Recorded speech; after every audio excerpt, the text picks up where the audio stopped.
Selamat Ya, silakan. Selamat malam, pria-prianya Tuhan. Bersyukur sama Tuhan malam hari ini. Kita masih diberikan waktu, kesempatan sambil menunggu yang lain untuk join. Kita akan mulai aja ibadah kita karena udah 7:30 ya. Kita mulai pada malam hari ini. Pujian penyembahan yang akan dilayani oleh Bapak Cornelius. Nah, nanti firman Tuhan akan dilayani Bapak Pendeta Rubin Ong, oleh hambanya, dengan tema Grace Change Our Life. Ya, kita bersyukur sama Tuhan malam hari ini. Tuhan masih berikan waktu, kesempatan, Tuhan sama-sama kembali beribadah di IMC pada Kamis malam hari ini. Hari ini adalah hari yang istimewa kalau memangnya kita memperhatikan tanggalnya, saudara ya, tanggal 11, bulan 11, 2021. Biasanya kalau memangnya startup gitu, e-commerce itu jualan-jualan online itu paling banyak promo. Biasanya ini yang diketahui adalah ibu-ibu, banyak promo ya, banyak promonya. Jadi malam hari ini adalah malam yang istimewa karena kita juga akan mendapatkan promo-promo dari Tuhan malam hari ini. Puji Tuhan, saudara ya. Puji Tuhan. Nah, malam hari ini kita akan sama-sama memuji, menyembah. Teristimewa sekarang kita malam hari ini juga akan mendengarkan kebenaran firman Tuhan yang akan disampaikan oleh Bapak Pendeta Rubin Ong. Puji Tuhan. Sebelum kita mulai ibadah malam hari ini, kita akan berdoa dulu dan minta nanti kita akan berdoa sama-sama ya malam hari ini. Mari kita akan berdoa. Bapak kami bersyukur, berterima kasih Tuhan sudah pimpin kami, sertai kami sepanjang hari ini, dan kalau kami malam hari ini ada, sebagai jemaah ada, semua karena berkat kasih sayang-Mu yang luar biasa atas kehidupan kami. Tuhan, mari Engkau urapi kami semuanya, supaya ibadah kami malam hari ini menjadi berkat buat kami dan menjadi penyembahan kami kepada-Mu, Tuhan. Terima kasih, Kau pimpin ibadah kami malam hari ini. DP-nya Tuhan, dari awal pertengahan sehingga sampai selesainya, dialah kuasa urapan Engkau hadir tengah-tengah kami semua. Terima kasih, Engkau juga memberkati buat hamba-hambamu yang melayani pada malam hari ini, melayani puji-pujian buat Bapak Cornelius, buat Bapak Rubin Ong yang akan menyampaikan kebenaran firman Tuhan, dan juga hamba-Mu Tuhan. Kami serahkan semua ini ke dalam tangan Kau, juga moderator dan hostnya Tuhan juga menolong Bapak Andreas, Tuhan, Bapak Raffi, Tuhan pakai menjadi urapan di kemuliaan kebesaran nama-Mu. Terima kasih Tuhan, dan menyerahkan ibadah kami malam hari ini hanya dalam nama Tuhan Yesus. Haleluya. Amin. Puji Tuhan, malam hari ini saya serahkan langsung aja ke Bapak Cornelius sebagai pujian. Silakan Pak. Oke, selamat malam Bapak-Bapak yang dikasihi oleh Tuhan. Suara saya terdengar bagus, Bro? Bagus ya? Terdengar bagus. Bagus, oke. Mari kita akan menyembah. Fokuskan hati Bapak-Bapak malam hari ini. Rasakan lawatan Tuhan. Sekalipun kita berbeda tempat, kita percaya bahwa Tuhan itu maha hadir. Dimanapun kita berada, Tuhan itu maha hadir. Fokuskan hati dan pikiran kita. Rasakan hadirat Roh Kudus malam hari ini. Fokuskan pikiran hati kita. Mari menyembah Tuhan. Saya mau mengundang Bapak-Bapak menyembah Tuhan. Tuhan itu senang disembah. Bukan kata-kata yang bagus, tetapi Tuhan mau kita ini menyembah di dalam roh dan kebenaran. Mari kita angkat pujian. Yesus menyembah-Mu. Yesus kemuliaan-Mu. Yesus kemuliaan. Pulihkan hatiku. Yesus kemuliaan.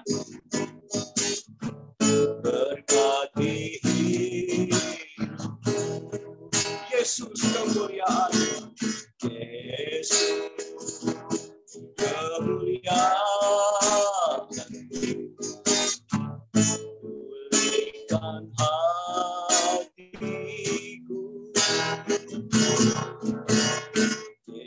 Yesus kemuliaan. Berkati hidupku. Segala pujian syukur bagimu, Kau hadir dalam hidupku.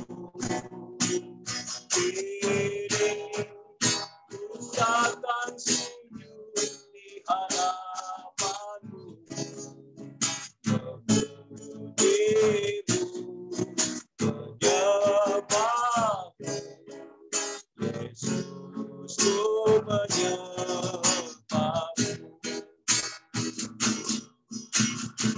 Segala pujian syukur bagimu, Kau hadir dalam hidupku.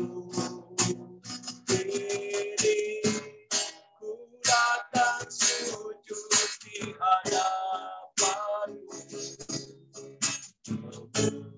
memujimu, menyembahmu, Yesus, ku menyembahmu. Segala pujian syukur bagimu, Kau hadir dalam hidupku. Ini ku datang sujud di hadapanmu, memujimu, menyembahmu, Yesus, ku menyembahmu. Yesus, ku menyembahmu. Yesus, ku menyembahmu. Mari sembah Tuhan, sembah. Haleluya. Oh, haleluya.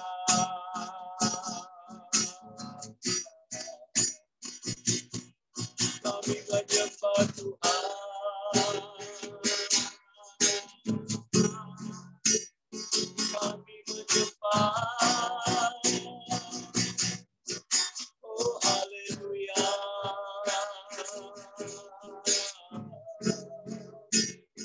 Oh, haleluya, Yesus. Kami mau menikmati hadirat-Mu malam ini, Tuhan. Oh, haleluya. Oh, haleluya. Haleluya. Oh, haleluya. Oh, haleluya. Mari Roh Kudus, kami menyembah. Kami menghampiri hadirat-Mu, Tuhan Bapa. Oh, haleluya. Oh, haleluya. Haleluya, Tuhan. Mari Bapa. Urapi kami, penuhi kami. Kami menyembah, kami menyembah, kami menyembah Tuhan. Kami tinggikan Tuhan, kami agungkan. Oh, haleluya, haleluya. Oh, haleluya, Tuhan. Kami mau menikmati hadirat-Mu, Tuhan. Kami mau menikmati Tuhan. Oh, kasih mulia-Mu mengalir memenuhi kami, Tuhan.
Kami menyembah Tuhan. Kami menyembah. Kami menyembah. Kami menyembah. Kami menyembah. Haleluya. Haleluya. Oh, haleluya. Yesus. Haleluya.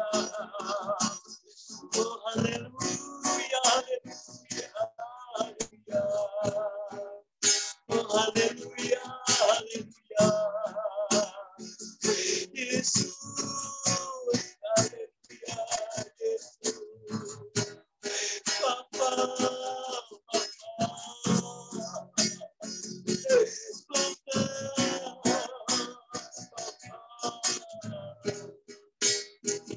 Kami menyembah-Mu Tuhan, kami menyembah-Mu.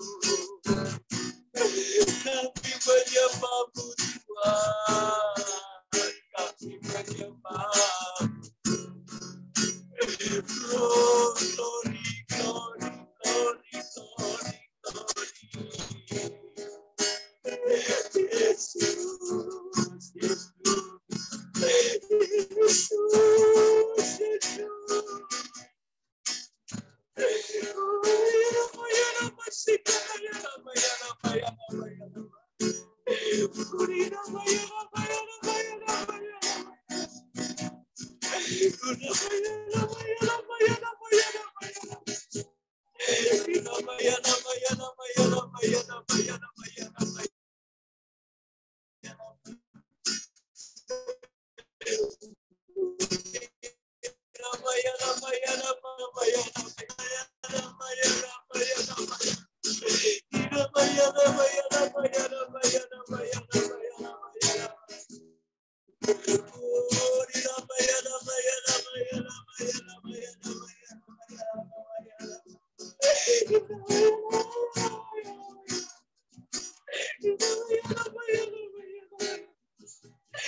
Yesus ya lamayana kita datang. Lamayana mayana mayana mayana mayana mayana. Lamayana mayana mayana mayana mayana. Oh kita mayana mayana mayana mayana. Lamayana mayana mayana mayana mayana. Oh haleluya haleluya. Oh haleluya. Yesus, Yesus, Yesus, Yesus,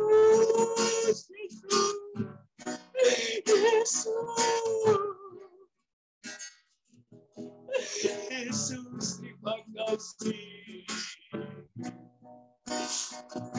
Terima kasih Tuhan. Terima kasih. Terima kasih. Terima kasih Roh Kudus. Terima kasih Bapa. Terima kasih.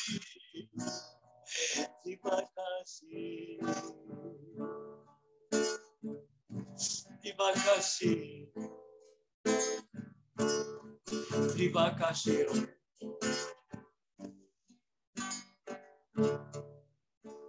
Amin. Ada sebagai mana ku ada, berdiri menghadap tatamu Bapa. Semua anugerah-Mu yang telah selamatkan hidup dalam segala kelimpahan, layak untuk melayani Tuhan. Semua karena anugerah-Mu bercurah bagiku. Besar anugerah-Mu, berlimpah kasih-Mu. Semakin hari semakin bertambah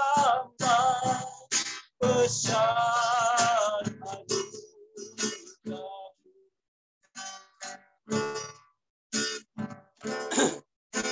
Ada sebagai mana ku ada, berdiri menghadap tatamu Bapa.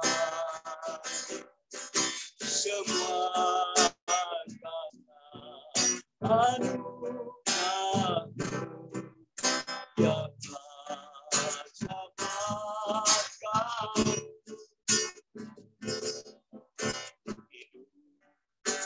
dalam segala kelimpahan, layak melayani Tuhan. Semua karena anugerah-Mu bercurah bagiku. Besar anugerah-Mu, berlimpah kasih-Mu. Semakin hari semakin bertambah besar anugerah-Mu. Besar anugerah-Mu, besar anugerah-Mu. Haleluya, benar Tuhan. Berlimpah kasih-Mu. Semakin hari semakin bertambah besar anugerah-Mu. Besar anugerah-Mu, besar anugerah-Mu. Berlimpah kasih-Mu. Semakin hari semakin bertambah besar anugerah-Mu. Besar anugerah-Mu, besar anugerah-Mu. Benar Tuhan, kami bersyukur besar anugerah Tuhan dalam hidup kami. Terima kasih Tuhan, terima kasih Yesus, terima kasih, terima kasih Bapa, terima kasih, terima kasih Yesus, terima kasih Roh Kudus,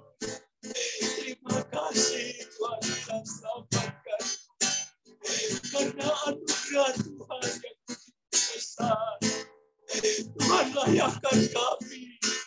Karena kasih Tuhan yang begitu besar. Kami yang tidak layak Tuhan. Kami orang berdosa di mata Tuhan. Tapi Tuhan layakan kami. Kami bersyukur. Kami mau tetap setia. Kami mau melayani Tuhan. Terima kasih Tuhan. Terima kasih Tuhan. Terima kasih buat anugerah-Mu yang besar Tuhan. Terima kasih Tuhan. Kami tidak bisa membalas kasih Tuhan yang begitu besar. Terima kasih. Besar anugerah-Mu,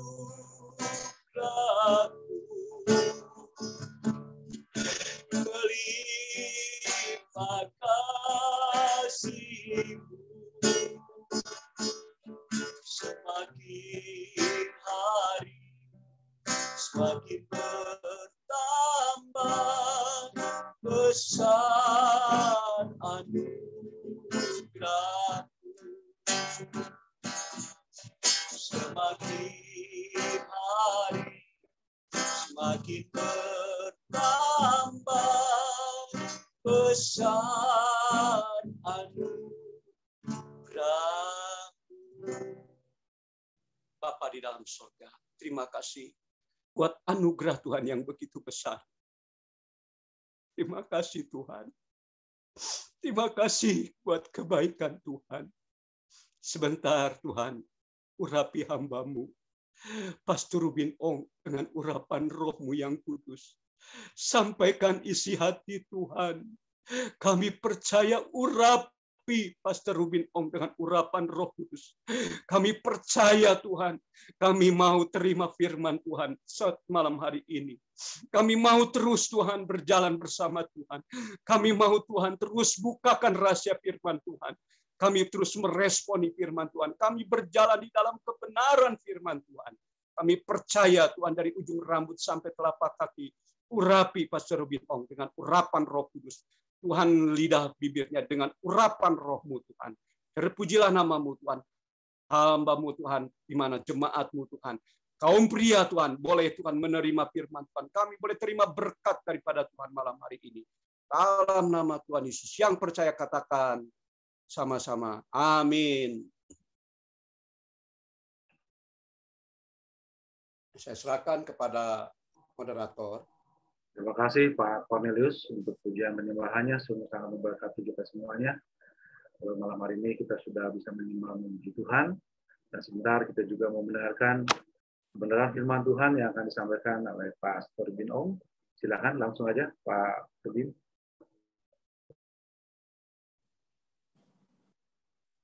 Ya, terima kasih Pak Rahmat.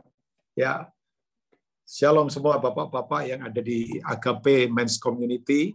Shalom Pak. Ada Pastor Daniel Wiliardi juga sebagai Gembala Kode. Ya, selamat malam. Sekali lagi thank you buat diberi kepercayaan lagi untuk ada di fellowship kita ya, walau memang masih lewat virtual ya. Tapi saya percaya tadi Pak Cornelius sudah membawa kita kepada deep worship, penyembahan yang sungguh-sungguh saya yakin keluar dari hati yang sangat merindukan Tuhan. Nah, saya dikasih tema, ya my brother Pak Heki kasih saya link. Jadi tema saudara adalah Grace Change Our Life. Ini hal yang menurut saya perlu kita renungkan kuat-kuat. Nah, saya percaya begini, hukum kasih karunia itu berbeda dengan hukum keadilan. Ya, makanya ada pejuang tanpa kekerasan dari India, namanya Mahatma Gandhi. Ya, dia berkata begini, kalau Yesus tidak turun ke dalam dunia, maka orang dunia akan cacat semua. Ya kan? Kok bisa? Ya, sebab kalau berlakunya adalah hukum agama, hukum Taurat misalnya, bahwa mata ganti mata, kaki ganti kaki. Kalau orang tangannya salah dipenggal, kalau matanya berdosa dicungkil misalnya atau dibutakan. ya, atau orang dirajam. Maka dia berkata, maka dunia akan banyak orang cacat. Karena saya katakan begini, tidak ada itu tadi kekuatan agama yang bisa mengalahkan dosa. Saya ngomong spirit ya, roh agama itu tidak bisa mengalahkan dosa. Yang bisa mengalahkan dosa adalah kasih karunia dalam iman di dalam Kristus tentunya.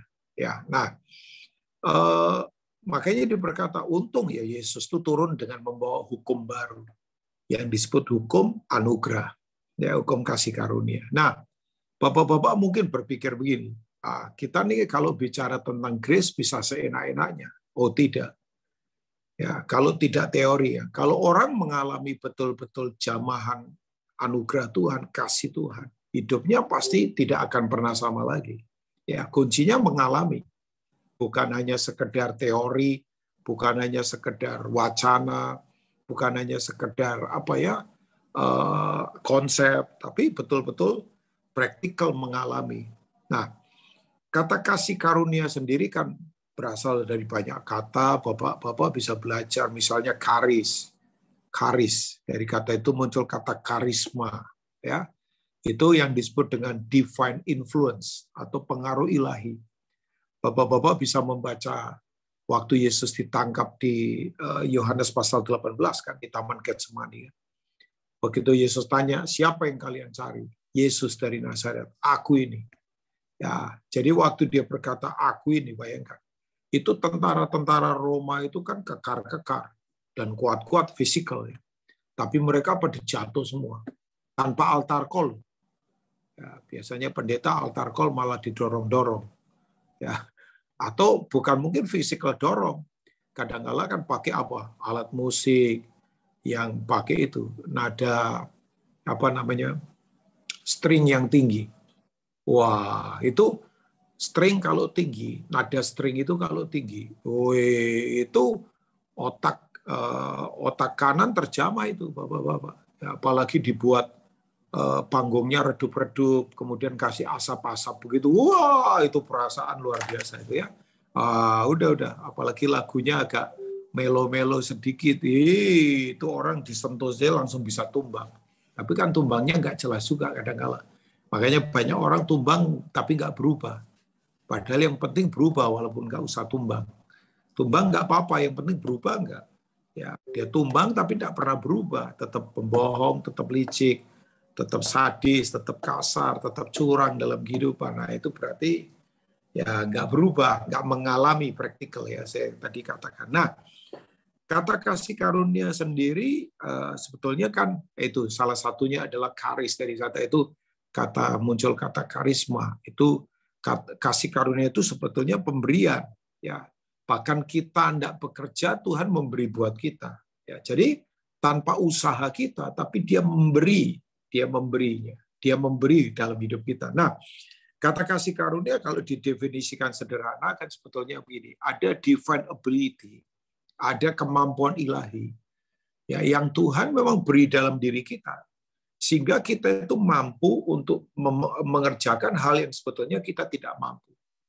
Ya, artinya dalam kehidupan ini misalnya ya, untuk bisnis dengan cara yang benar itu tidak gampang.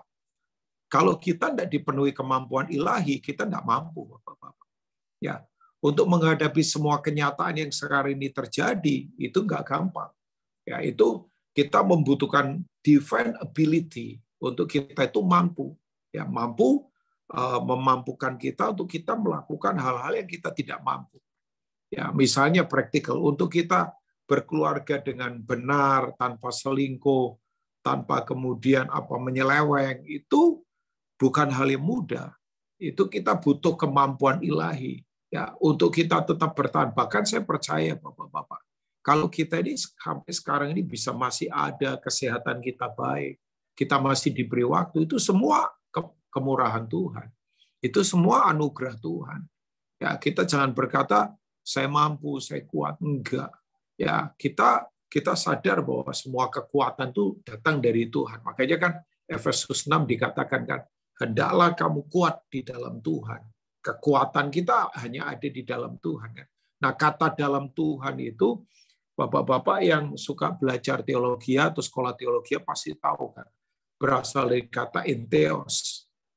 Ya, entheos itu dalam Tuhan, dan dari kata itu muncul entusiasme, ya, antusiasme. Jadi antusias, semangat, menyala-nyala itu hanya ada di dalam Tuhan. Makanya orang kalau di dalam Tuhan ada divine ability, ada kemampuan ilahi yang membuat kita itu mampu untuk melakukan yang sebetulnya dengan kekuatan kita tidak mampu.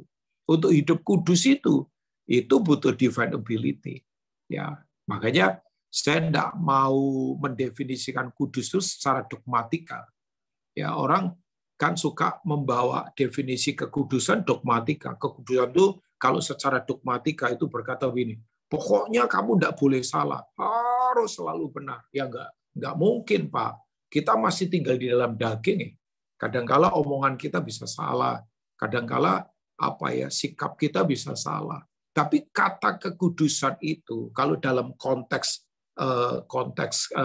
apa yang Tuhan mau sebetulnya begini. Kata itu kan kata hagios kan, kekudusan itu kan berasal dari kata hagios. Maksudnya hagios itu adalah dipisahkan, dikhususkan untuk Tuhan. Jadi definisi kekudusan itu adalah bahwa kita ini dikhususkan, kita ini dipisahkan dari dunia dan dikhususkan untuk Tuhan. Nah, kalau kita sadar ini, ya kita nggak akan sembarangan dalam kehidupan. Nah, saya kembali lagi akan coba sodorkan beberapa hal tentunya ya. Nah, kita coba lihat Bapak-bapak di 1 Korintus pasal yang ke-15 ayat yang ke-10. Ya. Ini adalah sebuah kesaksian, testimoni, pengajaran Paulus. Kalau Bapak-bapak ikutin dari ayat-ayat awal, Paulus itu sedang mengajar tentang penebusan, ya, penebusan bahwa Yesus mati buat kita, dia bangkit, dia sudah menggantikan hidup kita, ya. Dia itu ayat-ayat. Saya akan baca ayat yang ke-10. Dia berbicara tentang tentang penebusan, bahwa dia adalah our salvation, ya, dia keselamatan kita, dia penebus, ya. Nah, istilah penebusan itu kan istilah bisnis sebetulnya. Ya, istilah bisnis. Maksudnya begini, kok istilah bisnis, Pak? Oh iya kan. Investor itu akan menebus sesuatu yang berharga karena dari sesuatu itu dia dapatkan profit. Itu kan sebenarnya istilah bisnis kalau dalam konteks saya katakan secara praktikal ya. Karena begini, Bapa di surga itu kan investor. Nah, dia tebus kita, berarti kita ini berharga. Supaya dari hidup kita dia dapatkan profit. Profitnya apa? Karakter kita jadi benar. Terus lewat hidup kita orang-orang lain diselamatkan. Ya kan. Misalnya Brother Haiki atau Pak Haiki menebus tanah, beli tanah. Nah, beliau berharap dari tanah yang dia tebus itu, dia akan dapatkan profit nantinya. Harga tanahnya naik, ya itu wajar. Nah, hal yang sama, Tuhan itu berharap profit dari diri kita. Ya kan? Dia investasikan yang terbaik, yaitu anaknya loh untuk menebus kita. Nah, itu kan nggak main-main, Bapak-bapak ya. Nah, kemudian di ayat-ayat sebelumnya juga, Paulus kemudian menceritakan perjalanan dia ketemu Tuhan. Bagaimana Yesus menampakkan diri kan kepada murid-murid, 12 murid ya, minus Yudas. Setelah dia bangkit, ya, dia menampakkan diri ke Kefas, dia menampakkan diri kemudian kepada Yakobus, ya, terakhir kepada Yakobus. Yakobus itu saudara tirinya Yesus yang menulis kitab Yakobus. Yang awalnya tidak percaya, wong satu Roma kan. Makanya waktu Alkitab katakan bahwa saudara-saudaranya pun nggak percaya, itu memang kan melihat tiap hari, masa sih ini Tuhan. Tapi waktu kemudian Yesus mati dan bangkit, Yakobus bertobat. Nah, kemudian dia menulis kitab Yakobus itu kan. Itu kitab tentang mature in Christ Jesus. Jadi kedewasaan dalam Kristus. Makanya Bapak-bapak pelajari Yakobus, praktekkan, Bapak-bapak pasti akan dewasa. Karena itu pengajaran kedewasaan semua itu kitab Yakobus ya. Tentang doa, tentang lidah, tentang banyak hal tentang kedewasaan. Nah, kemudian dia berkata Willy dalam 1 Korintus 15 setelah dia berbicara atau mengajar soal penebusan, kemudian dia mengajar soal perjumpaan ilahi, sampai dia berkata yang terakhir, Yesus menampakkan diri kepadaku sebagai rasul yang paling hina di antara semua rasul karena aku ini penganiaya jemaat. Ya. Nah, makanya Bapak-bapak semua, kalau kita ini melihat kehidupan Paulus itu, waduh memang. Dan setelah itu dia dikhususkan pelayanan yang kalau dengan kemampuannya dia tidak bisa.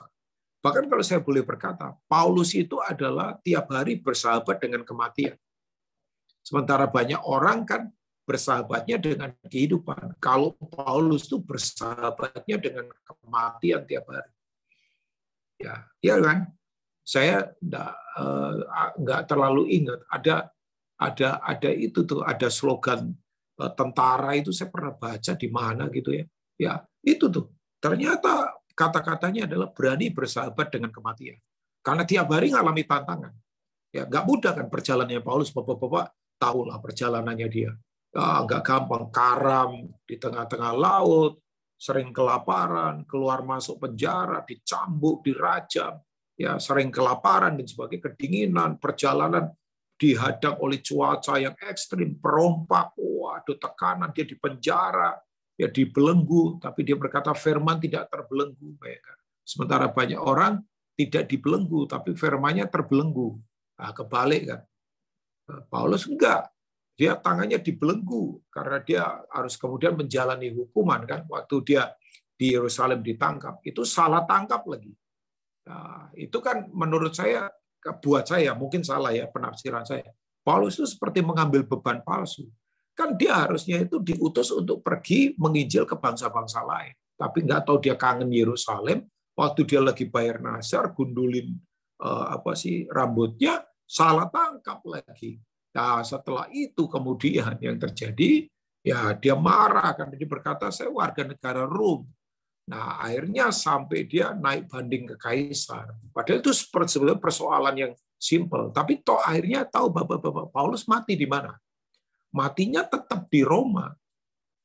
Karena memang betul ya, kalau orang sudah dikasih visi keluar untuk jadi berkat buat bangsa-bangsa lain, jangan coba-coba lari dari situ. Ya walaupun di tiap kota di mana dia sedang menginjil dengan belenggu, tapi dia berkata Injil tidak terbelenggu. Ya, nah saya ceritakan ini karena perjalanannya dia itu, waduh, dengan kekuatan manusia bisa gila, Bapak-bapak bisa gila. Sorry ya, kita ini belum seberapa loh. Ya kalau dibandingkan Paulus ya, kita ini belum berdarah, kita ini belum berat penganiayaan, persecution kita ini belum kita alami loh. Tapi kemudian saya katakan ini karena dia berkata ini dia ayat yang ke-10 dari 1 Korintus 15 ya. Tetapi di tengah semua proses yang di atas itu dia berkata tetapi karena kasih karunia Allah, karena kasih karunia aku adalah sebagaimana aku ada sekarang dan kasih karunia yang dianugerahkannya kepadaku tidak sia-sia. Sebaliknya aku telah bekerja lebih keras daripada mereka semua. Tetapi bukannya aku melainkan kasih karunia Allah yang menyertai aku. Nah, dikatakan kan bahwa kasih karunia Allah itu aku ada sebagaimana aku ada sekarang. Jadi kalau orang hidup dalam kasih karunia Allah, hidupnya tidak mengada-ngada. Kalau mengada-ngada berarti penuh kemunafikan palsu. Kalau orang hidup dalam kasih karunia itu Allah itu ya ada sebagaimana ada, apa adanya, tidak mengada-ngada. Kalau orang mengada-ngada itu berarti nggak tulus. Ya munafik, ya itu menipu-nipu saja. Ya, jadi itu ternyata penting itu untuk kita renungkan. Nah, saya akan coba tarik beberapa hal tentang tema kita malam ini ya. Kenapa kasih karunia itu mengubahkan kita? Ya, grace change our life. Ya, anugerah itu mengubahkan kita. Ya, jadi sebab yang pertama prinsipnya adalah ini dia. Kasih karunia itu atau grace itu selalu berjalan bebarengan, paralel, berdampingan, tidak terpisahkan dengan kata namanya kata shalom. Jadi anugerah itu selalu berjalan bersama, bebarengan, paralel, bergandengan tangan, tak terpisahkan dengan itu damai sejahtera. Nah, Bapak-bapak, kalau kita lihat tulisan-tulisannya Paulus, Petrus selalu kan. Ya, salam kepada jemaat mana, ya kasih karunia dan damai sejahtera Tuhan selalu menyertai kamu kan sering banget ya Bapak-bapak baca ayat itu kan sering ya. Tapi memang betul, di mana ada kasih karunia selalu ada di mana ada anugerah, maksudnya selalu ada damai sejahtera di situ. Jadi damai sejahtera dan kasih karunia itu selalu bebarengan, tidak mungkin terpisahkan. Itu paralel. Ya, coba tulisannya Petrus kah, Yohanes kah, Paulus, apalagi Paulus ya, selalu banyak sekali. Bapak-bapak search saja di Google, ya, maksudnya cari saja di Alkitab kita yang misalnya di device apalah, di iPad, iPhone atau apa terserah lah Bapak-bapak ya. Itu pasti kata-kata itu banyak sekali muncul. Nah, ternyata betul Bapak-bapak ya, anugerah itu selalu berjalan bersama dengan damai sejahtera. Nah, kenapa penting Bapak-bapak? Kenapa penting? Sebab begini ternyata, damai sejahtera itu selalu ada di dalam konteks pemerintahan Tuhan. Ya. Nah, itu kekuatan yang memang lain memang. Itu akan, kalau saya gambarkan damai sejahtera itu misalnya Bapak-bapak adalah begini, ini kekuatan dari dalam yang mengubah kita dari dalam. Jadi orang itu kalau hidup dalam damai sejahtera ya, karena ada dalam anugerah Tuhan, itu mau di luar terjadi apa saja yang mengerikan. Seperti gambarannya kalau saya gambarkan, saya nggak tahu ini menggambarkan atau tidak ya. Kayak burung bertengger di sebuah dahan, walaupun di sekeliling itu ada badai yang sangat lebat. Ya, jadi burung bertengger di satu dahan, sekelilingnya itu hujan lebat, petir, guntur, hujan gede, dia tuh tetap tenang ada di situ. Bahkan dia bisa tertidur. Ya, saya nggak tahu ini menggambarkan atau tidak. Tapi itu kekuatan damai sejahtera itu begitu. Nah, itu selalu mengubahkan kita dari dalam kita. Makanya saya mau untuk kita fokus begini, Bapak-bapak. Sebetulnya semua yang terjadi pada kita itu kan sebetulnya bukan apa yang ada di luar kita, tapi yang penting ini apa yang ada di dalam kita. Ya, sekali lagi, semua hal, masalah, proses apapun namanya, Bapak-bapak bisa definisikan. Itu sebetulnya yang penting bukan apa yang terjadi di luar kita, yang penting apa yang terjadi di dalam kita. Yang di luar itu mau berat, mau sakit, mau apa. Kalau yang di dalam kita ini kuat, karena semua yang terjadi pada kita itu selalu melayani kehendak Tuhan. Bahkan saya katakan ya Bapak-bapak, proses itu selalu melayani kehendak Tuhan. Yang percaya katakan amin. Walaupun saya tahu ngomong amin itu untuk level begini nggak gampang Bapak-bapak. Proses itu selalu melayani kehendak Tuhan, percayalah. Bapak-bapak coba lihat aja, coba lihat. Semua tokoh di Alkitab, di mana mereka mengalami proses. Misalnya, Bapak-bapak kalau membaca 1 Samuel 22, ya, itu kan nggak gampang buat seorang raja yang disebut dengan raja yang diurapi namanya Daud. Daud itu bayangkan, udah kemudian dilecehkan, jabatan dipreteli, gara-gara ya itu memang kalau ketemu pemimpin yang cemburuan itu paling nggak nyaman ya. Untung bapak-bapak ini punya gembala baik banget kan hatinya. Ya, Pak Daniel Wiliardi, saya nggak tahu masih ada di mana ini beliau. Nah ini, oh ada gambarnya ya. Jadi nggak, maksudnya begini. Kalau bapak-bapak itu punya pembina rohani, kakak rohani atau gembala yang hatinya baik, wah itu paling enak. Tapi kalau ketemu pemimpin yang cemburuan, cemburu itu bahasa programnya keren, cembokul. Nah, itu kalau sudah cembokul itu kakak kelasnya cemburu itu, ya kan? Saul kan cemburu sama Daud. Gara-gara cuma nyanyian yang keluar. Saul mengalahkan beribu-ribu, Daud mengalahkan berlaksa-laksa. Wah itu jadi kemudian dia cemburu. Sampai akhirnya Daud itu dikejar-kejar. Dia kemudian lari, dipretelin jabatannya, ditinggal istrinya, orang sekelilingnya, kemudian ninggalin dia, sampai dia harus masuk ke satu gua. Guanya namanya Adulam. Ya, gua Adulam itu, Adulam tahu artinya? Adulam itu adalah keadilan buat orang-orang. Jadi gua keadilan itu. Sementara dia diperlakukan tidak adil, dia kemudian menemukan tempat keadilan.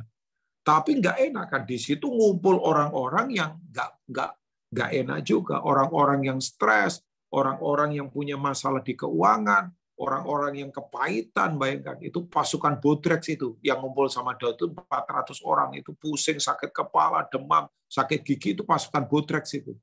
Yang ngumpul semua di situ. Tapi tahu nggak bapak-bapak, udah begitu Begitu mereka keluar dari Adulam ke Siklak, masalah lagi.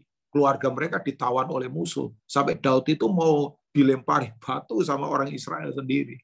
Wah, itu tidak gampang sekali. Sampai akhirnya dia lari ke Moab dan sebagainya, kan? Ya, kenapa dia lari ke Moab? Karena ternyata kan memang Daud itu punya darah Moab.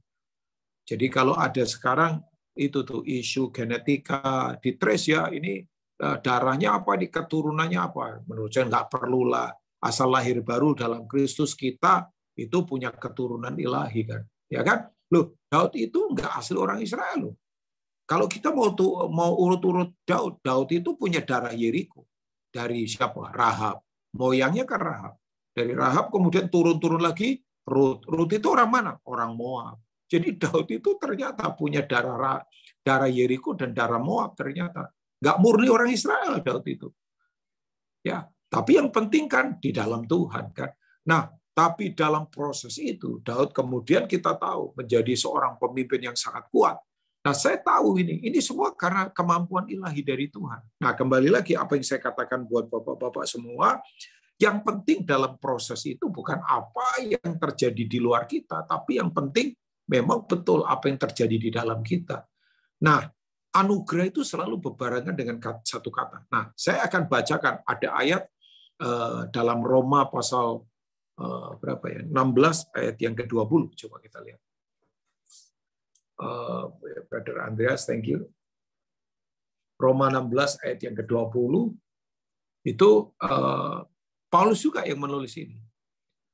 Dia itu menulis ini karena tahu bapak-bapak, jemaat Roma itu mengalami tekanan aniaya yang tidak gampang. Wah, itu Roma itu kan brutal. Roma itu kenajisannya kuat. Roma itu sangat seksual. Makanya orang Yahudi tidak suka ke Roma. Roma itu waktu itu kayak sekarang ini kayak Amerika lah, pusat kekuatan dunia. Jadi waktu itu pusat kekuatan dunia ada di Eropa. Nah ini dia, sayang ya terjemahnya Indonesia pakai kata semoga. Enggak lah ya. Kalau terjemahnya Inggris kan keren. And the God of peace shall bruise Satan under your feet shortly. Itu terjemahnya bahasa Inggris. Tapi ini di Indonesianya kurang asik sih. Semoga itu janganlah. Dalam Tuhan nggak ada semoga-semogaan. Semoga itu kan semua mogok gagal, itu singkatan. Ya kan? Semua mogok gagal gitu ya. Semoga. Saya tidak akan baca semoga ya. Sebab kalau nanti Bapak-bapak baca terjemahannya King James bagus itu ya. And the God of peace shall bruise Satan under your feet shortly gitu ya. Allah sumber damai sejahtera segera akan menghancurkan iblis di bawah kakimu. Nah, kasih karunia Yesus Tuhan kita menyertai kamu. Kan tadi saya sudah katakan, antara shalom dengan grace dengan shalom itu separalel. Ya. Nah, kata menghancurkan di situ menggunakan bahasa asli Yunaninya, karena Alkitab Perjanjian Baru kan pakai bahasa Yunani. Itu menggunakan kata suntribu. Suntribu itu begini, digiling sampai jadi powder, bubuk begitu, tinggal ditiup saja hilang. Cuman yang aneh, dalam konteks peperangan dengan setan, kok Tuhan menampakkan diri, mengidentifikasikan dirinya sebagai Raja Damai. Kok tidak dikatakan dia adalah Almighty God misalnya, atau the Lord Right, Tuhan pemenang, Tuhan perkasa. Ya, memang dia perkasa, dia pemenang. Tapi dalam konteks peperangan ternyata damai sejahtera itu penting, karena ini yang ada di dalam kita, Bapak-bapak. Jadi, dalam konteks, kan ini tadi dikatakan bahwa damai sejahtera Allah menghancurkan iblis di bawah kakimu. Itu kan konteks peperangan ini, Bapak-bapak. Tapi Tuhan menyatakan diri sebagai itu damai sejahtera. Makanya betul kan, kenapa saya tadi katakan konteks damai sejahtera itu ada di pemerintahan? Karena begini, Yesus itu kan tidak disebut Raja Iman. Yesus itu tidak disebut Raja Kasih. Walaupun dia adalah Tuhan yang penuh kasih. Walaupun dia adalah itu tuh author and the finisher of our faith, ya Ibrani pasal 12. Dia memulai dan dia mengakhiri iman kita. He is the author and the finisher of our faith. Ya, bahwa dia memulai dan mengakhiri iman kita, betul. Makanya iman kita harus imannya Yesus, bukan iman yang lain, bukan iman agama, tapi imannya Yesus. Ya kan? Nah, kembali kepada apa yang saya mau katakan. Jadi begini, Yesus tidak disebut Raja Iman, Yesus tidak disebut Raja Kasih, walaupun dia adalah Tuhan yang penuh kasih, jelas, itu tidak terbantahkan. Tapi dia disebut dengan Raja Damai. Nah, kita kan udah mulai ini, udah lagu-lagu Natal udah mulai diperdengarkan di mal-mal, ya kan? Coba, saya tadi mampir di Starbucks, di Starbucks udah lagunya lagu Natal, lagu-lagu Natal. Ya, memang salah satu petingginya MAP itu juga teman baik saya. Nah, itu teman baik saya, orang Kristen. Nah, Starbucks kan memang grupnya MAP kan. Ya, jadi mungkin, tapi bukan itulah. Memang kan kalau Lebaran ya mereka setel lagu-lagu Lebaran kan begitu kan. Nah, tapi memang betul itu bahwa kalau di Natal kan selalu akan muncul itu tuh damai sejahtera, shalom, kata-kata itu. Nah, saya kembali lagi akan sampaikan ini buat bapak-bapak semua. Ternyata bapak-bapak, bahwa damai sejahtera itu mengubahkan karena itu separalel dengan, maksudnya anugerah itu mengubahkan karena dalam anugerah itu separalel dengan shalom, damai sejahtera yang memerintah di dalam kita. Ya, makanya saya katakan ini bapak-bapak. Tadi saya sudah berulang-ulang katakan, dalam proses itu yang penting bukan apa yang terjadi di luar kita, tapi yang penting ini apa yang ada di dalam kita, Bapak-bapak. Kalau yang di dalam kita itu penuh dengan shalom, damai sejahtera Tuhan, penuh dengan anugerah Tuhan yang di dalam kita kuat. Ya, oke. Saya cerita ada 2 orang yang menurut saya legend ya. Pasti Bapak-bapak tahulah legend. Orang-orang ini legend semua. Yang pertama adalah Robin Williams. Robin Williams itu legend kan. Karena dia adalah film starnya Amerika yang setiap kali main film, pasti filmnya bagus. Pasti bagus lah. Dia matang, beraktingnya matang sekali. Ya, saya misalnya tidak pernah lupa filmnya dia, Mrs. Doubtfire. Waktu dia memerankan jadi seorang ibu-ibu kan. Wah, itu lucunya minta ampun. Terus film klasiknya dia namanya Good Morning Vietnam, misalnya. Yaitu film klasiknya dia. Dan dia adalah seorang stand-up komedi yang sangat cerdas sekali. Nah, itu Cak Lontong ya masih di bawahnya dia lah. Walaupun Cak Lontong itu cerdas. Cak Lontong itu orang pinter sekali dia. Taktis cara berpikirnya, itu nggak gampang loh. Ngelawak sendirian itu nggak gampang. Itu nggak mudah itu kalau nggak kata-katanya matang, taktis, kemudian pengetahuannya banyak, nggak gampang itu. Nah, saya nggak pernah lupa waktu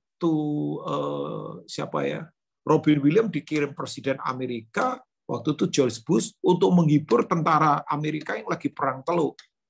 Itu bayangkan ribuan tentara yang lagi stres, ketawa ngakak lebih dari 1 jam.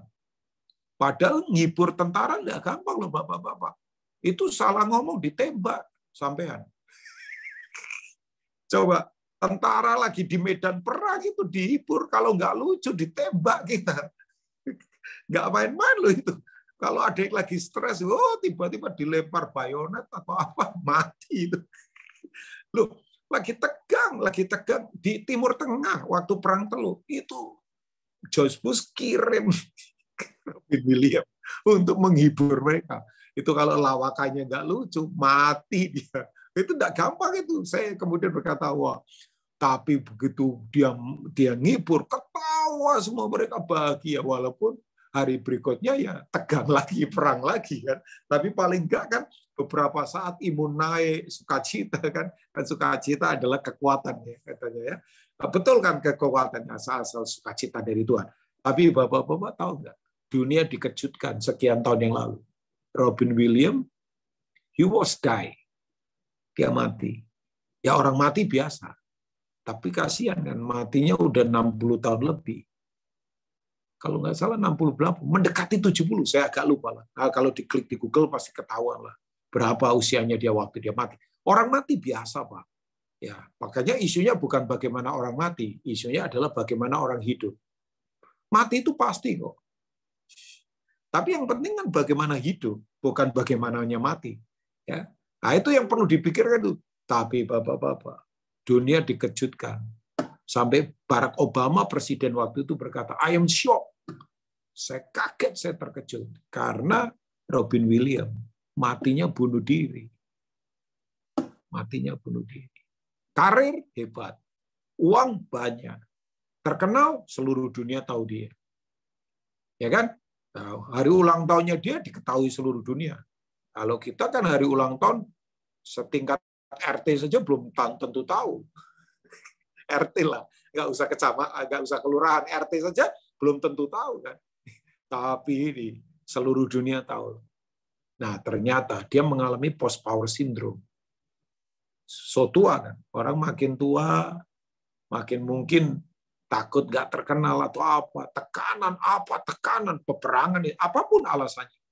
Ada yang peperangannya begitu, ada peperangannya, tapi dia juga sakit ternyata. Dia sakit, kalau nggak salah kena kanker kalau nggak salah. Ya, dia ternyata terapi, pengobatan menurun dan sebagainya. Nah, kemudian dia pilih untuk kemudian dia bunuh diri. Ya, kemudian semua dunia kaget. Nah, itu tadi yang saya katakan, orang boleh hebat di luar, tapi kalau di dalam rapuh. Oke. Nah, saya compare, saya ngomong begini enggak menghakimi ya. Enggak bermaksud menghakimi, tapi sedih kan, sedih sekali. Karena sebetulnya usia begitu kan, ya enggak tahu apakah dia sungguh-sungguh dalam Tuhan atau dia enggak beriman, saya enggak tahu. Maksudnya beriman pada Tuhan Yesus saya juga enggak tahu. Tapi saya compare dengan seorang di dunia entertain juga yang sudah tua juga dan sampai hari ini masih hidup. Saya yakin Pak Mulyawan pasti tahu orang ini. Ya, kalau beliau penggemar musik, saya nggak tahu Pak Mulyawan senang musik atau tidak. Ya, atau Kode mungkin tahu orang ini. Ya, maksudnya saya katakan yang sudah angkatan-angkatan senior pasti tahu orang ini. Orang ini namanya adalah Stevie Wonder. Taulah Stevie Wonder ya. Ya, lagunya banyak, lagunya suaranya enak. Tapi bapak-bapak tahu nggak? Dia adalah buta kan? Ya, dia adalah orang buta.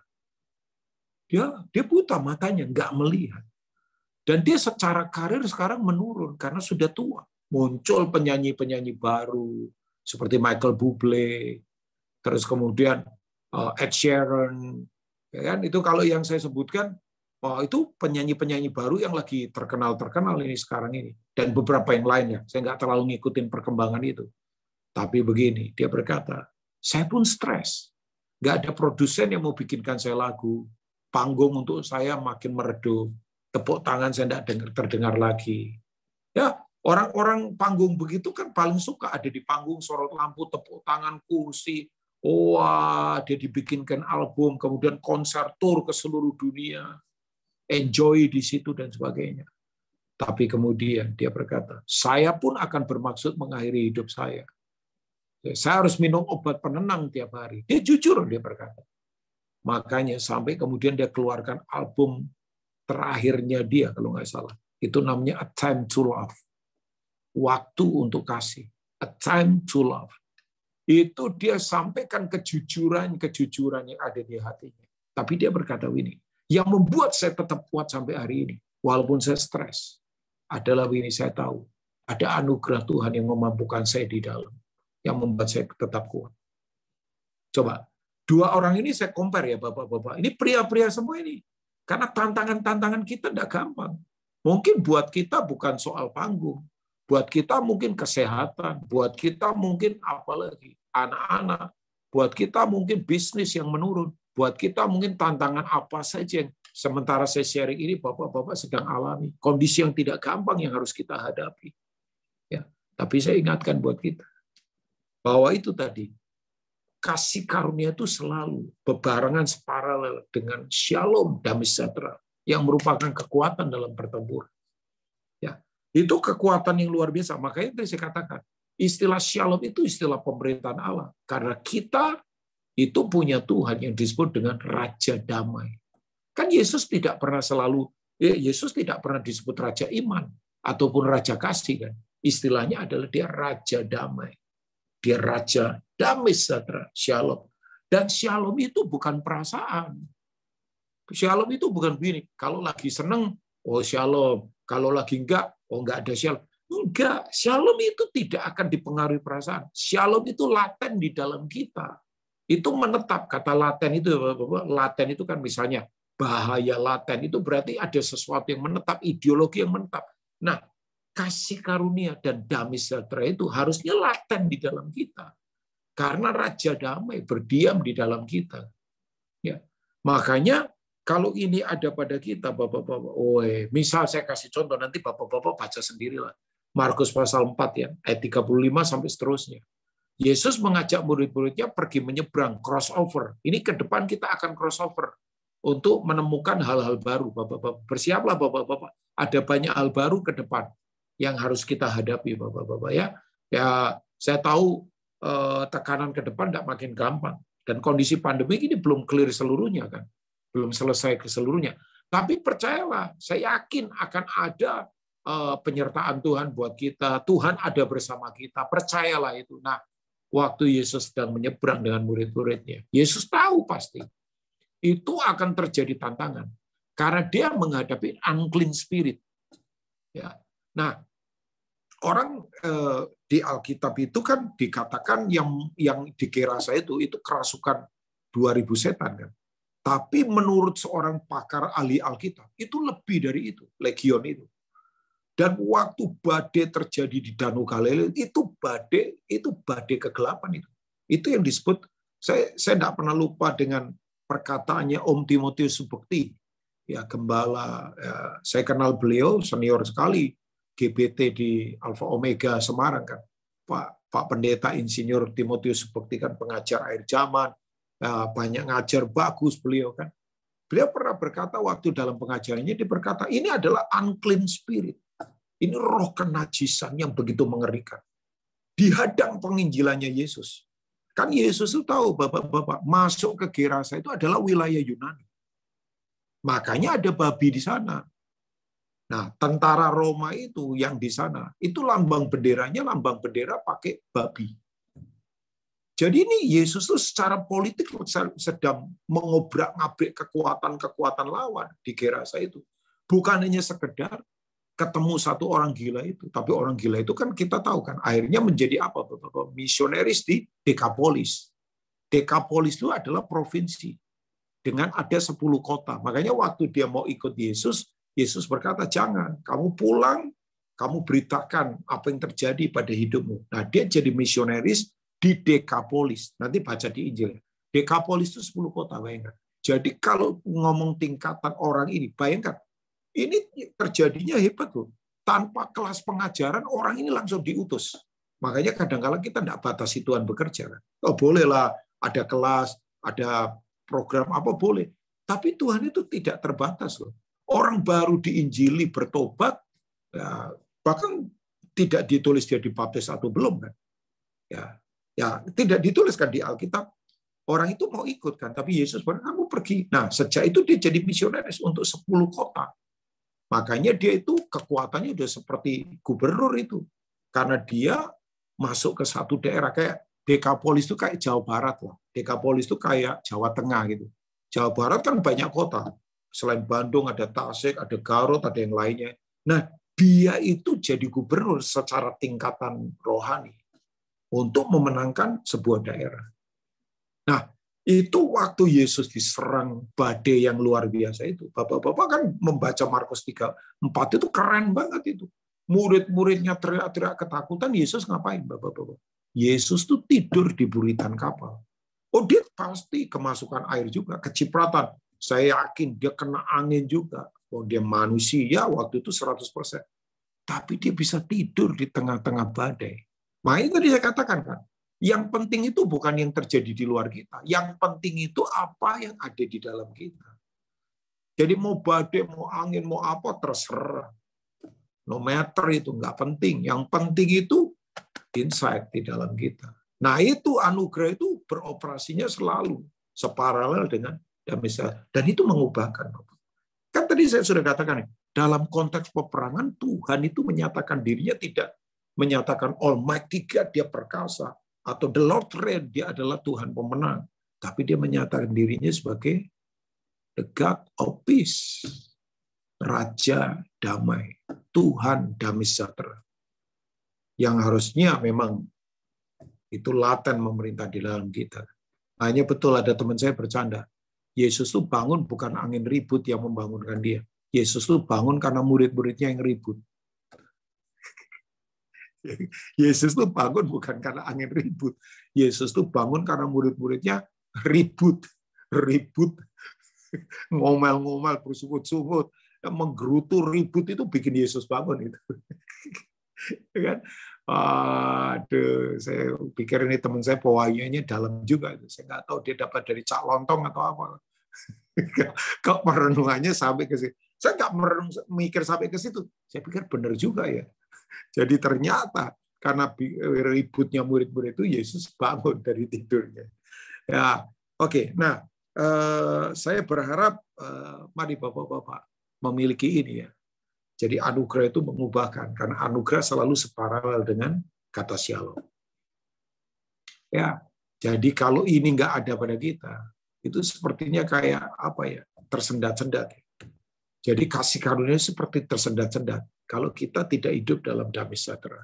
Demikian juga, ya kalau kita tidak hidup dalam damai sejahtera itu sepertinya kok kayak kita nggak ngalami anugerah, padahal Tuhan itu Tuhan anugerah yang begitu luar biasa. Nah, yang berikutnya, yang pertama itu ya, yang berikutnya, kenapa anugerah mengubahkan kita? Karena ternyata anugerah itu definisinya begini, Bapak-bapak. Ada tangan kuat yang tak terbatas dari atas, Tuhan ya. Itu terulur ke bawah untuk mengangkat kita yang paling lemah dan paling tidak berdaya, supaya kita jadi kuat. Ya, jadi anugerah itu adalah ada tangan kuat yang betul-betul luar biasa, yang turun ke bawah. Ya, dia kan turun jadi manusia untuk mengangkat kita yang paling hina, paling lemah, paling jorok, paling hancur, untuk kemudian diangkat supaya kita punya kehidupan jadi terhormat. Ya, saya itu kalau membaca tokoh-tokoh di Alkitab, Bapak-bapak, itu bukan orang-orang super kebanyakan. Oh iya. Coba Bapak-bapak kalau membaca misalnya Musa itu gagap loh. Dan dia pembunuh loh. Musa itu mantan pembunuh. Dia kan pernah bunuh orang Mesir. Ya, waktu dia kemudian tolong orang Israel yang dianiaya orang Mesir. Dia pembunuh kan. Kemudian Musa itu gagap. Makanya waktu diutus Tuhan, dia berkata, saya tidak pandai bicara. Makanya Tuhan kemudian kasih deal apa? Harun kakaknya jadi suaranya dia. Ya kan? Coba, siapa lagi? Coba, ayo Bapak-bapak sebutkan. Yang menurunkan api dari surga. Pasti tahulah di Gunung Karmel, pertunjukan hebat, 450 Nabi Baal dibantai, bayangkan, digorok, mati. Itu pertunjukan luar biasa. Dia turunkan api, sementara mezbahnya disiram air sampai penuh. Logikanya kan begini, air, benda kalau kena air, tidak mungkin terbakar. Tapi buat Tuhan, ya, tidak bisa dilogikakan secara logika manusia. Habis itu persembahan, gara-gara api turun dari surga. Tapi tahu Bapak-bapak, begitu diteror oleh satu wanita saja, memang wanita itu luar biasa ya. Kalau menteror memang luar biasa. Sampai ada teman saya berkata begini, suaminya boleh panglima, tapi istrinya pangnam. Itu tuh susah juga itu. Suaminya boleh panglima, tapi istrinya tetap pangnam. Makanya katanya banyak presiden itu katanya, yang jadi presiden itu istrinya sebetulnya. Ya kan? Udah kan, ya para pria tahulah. Kalau udah merengek-rengek di kamar, wih, apalagi pria itu kalau tidak diserve sama istrinya, wih, jadi pria-pria yang kemudian linglung, bingung. Nah itu, ya lah kita kan kalau kita kan apa namanya di kehidupan ini kalau kita tidak kuat dalam prinsip, tahu nggak Simpson itu kurang kuat apa? Simpson itu kurang apa, Bapak-bapak? Simpson itu kurang satu saja, kurang ajar dia itu. Oh iya kan, kurang ajarnya apa? Dia pakai urapan untuk main-main, memperbaiki karakternya akibat kesalahan yang dia buat sendiri dan dia tidak mau pernah bertobat. Hati-hati ya para pria. Jangan pakai urapan untuk ngurusin persoalan yang kita buat sendiri dan persoalan itu akibat kita tidak bertobat. Itu berarti pelecehan itu. Simpson itu melecehkan urapan. Urapan yang ada pada dia dari Tuhan. Dia pakai untuk mengurusin persoalannya dia, di mana akibat dari dia tidak bertobat-bertobat. Bikin masalah terus. Makanya Simpson itu jatuh gara-gara direngek-rengek. Wih, pria itu mau sekuat apapun, boleh fitness, boleh six pack, boleh angkat barbel kuat. Kalau yang di sebelahnya merengek-rengek, memang kekuatan ibu-ibu itu adalah merengek-rengek. Itu kalau merengek-rengek itu sampai Simpson ngomong berkata begini, mau mati saya rasanya. Coba. Orang kuat begitu yang angkat pintu gerbang, yang kemudian bunuh bunuh orang Filistin ribuan dengan satu rahang keledai kering. Mau mati rasanya, direngek-rengek oleh seorang pelacur. Ya, dari kok jadi lupa. Dari jelas dari tanah Filistin itu, cuman namanya kok lupa saya. Ya kan? Coba. Nah, yang luar biasa ternyata betul kan. Elia itu bayangkan, gara-gara seorang wanita dia stres. Makanya dia mau mati saja, lari bersembunyi. Ya, ternyata Elia juga penuh kekurangan. Siapa lagi? Habakuk. Habakuk itu juga nabi stres. Makanya kalau kita baca kitab Habakuk, dia berkata, keadilan muncul terbalik, yang salah jadi benar, yang benar jadi salah. Sampai dia bingung loh, dia stres dalam hidupnya. Siapa lagi coba? Bapak-bapak sebutkan orang-orang top di Alkitab, para tokoh-tokoh selain Yesus ya. Kalau Yesus kan memang sempurna, dia Tuhan. Waktu dia jadi manusia pun dia sempurna. Dia dicobai tapi tidak berbuat dosa. Ibrani 4 berkata begitu kan. Tapi betul Bapak-bapak, bahwa ternyata Tuhan bukan pilih orang-orang yang biasa, orang-orang yang luar biasa. Tapi ini orang-orang yang mengalami kekuatan, di mana ada tangan dari atas yang naik untuk kemudian mengangkat dia.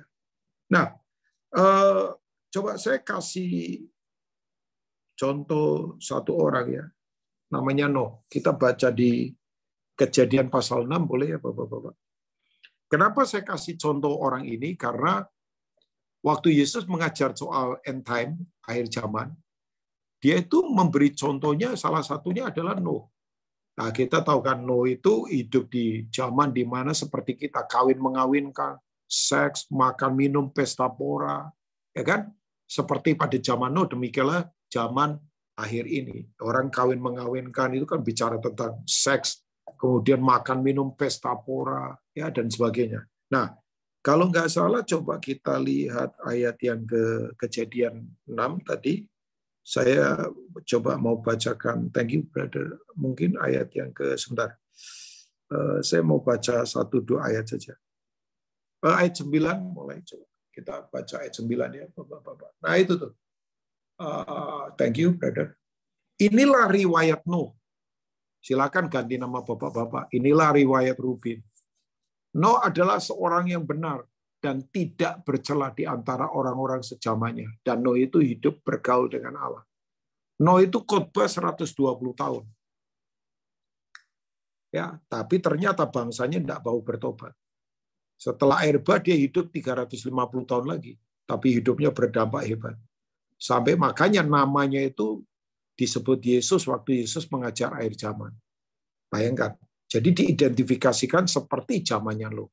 Nah, pertanyaan saya, Nuh ini orang benar, tidak bercela di antara orang-orang sejamannya. Padahal zaman itu adalah zaman yang luar biasa ngeri. Ya, Nuh itu hidup bergaul dengan Allah. Kuncinya apa, Bapak-bapak? Kuncinya, apakah karena kekuatan Nuh? Ya, itu kuncinya di ayat 8. Bisa di-highlight kayak itu, bro? Kayak di blog begitu boleh. Bisa ya kayaknya. Nah, itu. Thank you, bro. Nah, itu. Tetapi Nuh mendapat kasih karunia di mata Tuhan. Mendapat itu berarti pemberian. Ya, mendapat. Jadi Nuh itu benar, Nuh itu kuat, Nuh itu kemudian hidup bergaul dengan Tuhan, kudus, tak bercacat, kuat. Itu karena dia mengalami itu. Mengalami apa yang disebut dengan anugerah Tuhan. Ya. Jadi Nuh itu mengalami itu, Bapak-bapak. Mengalami anugerah Tuhan. Nah, makanya, kalau begitu gampang, Pak. Nanti dulu, hang on ya. Karena begini, Bapak-bapak, ternyata kalau orang tidak rendah hati, itu susah loh mengalami anugerah. Ya, makanya saya katakan ini. Orang kalau berkata, kalau mengalami anugerah, orang sembarangan. Orang sombong susah mengalami anugerah. Orang kalau rasa bahwa dirinya mampu, kuat, hebat, susah. Makanya betul ya, kalau kita tidak rasa bahwa kita ini sungguh, kita tidak mampu tanpa Tuhan. Tapi saya berkata begini bukan lip service ya, bukan sekedar omongan, tapi betul-betul genuine. Ya, betul-betul tulus, murni, asli gitu. Nggak dibuat-buat. Makanya tadi saya katakan, tetapi karena kasih karunia Allah, aku adalah sebagaimana aku ada sekarang. Tidak mengada-ngada. Aku ini yang ada sekarang ini. Paulus tidak mengada. Kalau mengada-ngada itu kan hidup dalam kepalsuan. Sukanya mengada-ngada. Sudah lemah ngakunya kuat. Sudah hancur ngakunya hebat. Itu kan mengada-ngada. Kalau Paulus enggak. Dia berkata, aku ada sebagaimana aku ada sekarang. Ya. Tetapi karena kasih karunia, aku mampu menghadapi semuanya. Jadi, Bapak-Bapak percayalah. Makanya tadi saya katakan, anugerah itu aneh. Otak saya susah untuk memikirkannya. Karena hukum agama kan dikatakan, mata ganti mata, kaki ganti kaki, tangan ganti tangan. Tapi kalau anugerah itu kan, itu membuat kita terkejut, membuat kita itu bingung, membuat kita itu sampai bisa terbengong-bengong. Mulut bisa terbuka, mungkin bisa netes air liur kali. Ya. Kalau saya coba, kalau saya menilai hidup saya misalnya ya nggak mungkin lah saya itu bisa dipakai Tuhan. Nggak mungkin. Maksudnya secara pribadi saya nggak mungkin. Secara apa saja nggak masuk akal. Secara apa saja. Secara keuangan, secara keluarga, secara pendidikan, nggak masuk akal. Susah dicerna. Ya bukan saya nganggap bahwa saya sudah hebat atau apa, enggak, masih banyak kekurangan. Tapi saya sadar, oh iya, kemurahan Tuhan. Makanya tadi saya katakan, orang kalau hidup dalam kasih karunia itu ngalami praktikal ya, tidak hanya teori. Itu tidak akan main-main, Bapak-Bapak. Tidak akan main-main. Orang kalau ngalami kasih Tuhan itu tidak akan main-main. Ngalami, sekali lagi saya katakan alami. Ya, jangan cuma teori, alami. Waktu kita mengalami ini, waduh. Nah, caranya bagaimana untuk mengalami? Ibrani pasal 4 ayat 16. Ya, Ibrani pasal 4 ayat 16. Ya. Coba Ibrani pasal 4 ayat 16. Kita tuh harus punya keberanian untuk ada di tempat ini. Berani untuk mengosongkan diri, berani untuk rendah hati. Ibrani 4 ayat 16. Boleh, Bro? Oh, Bro Andreas masih ada nggak?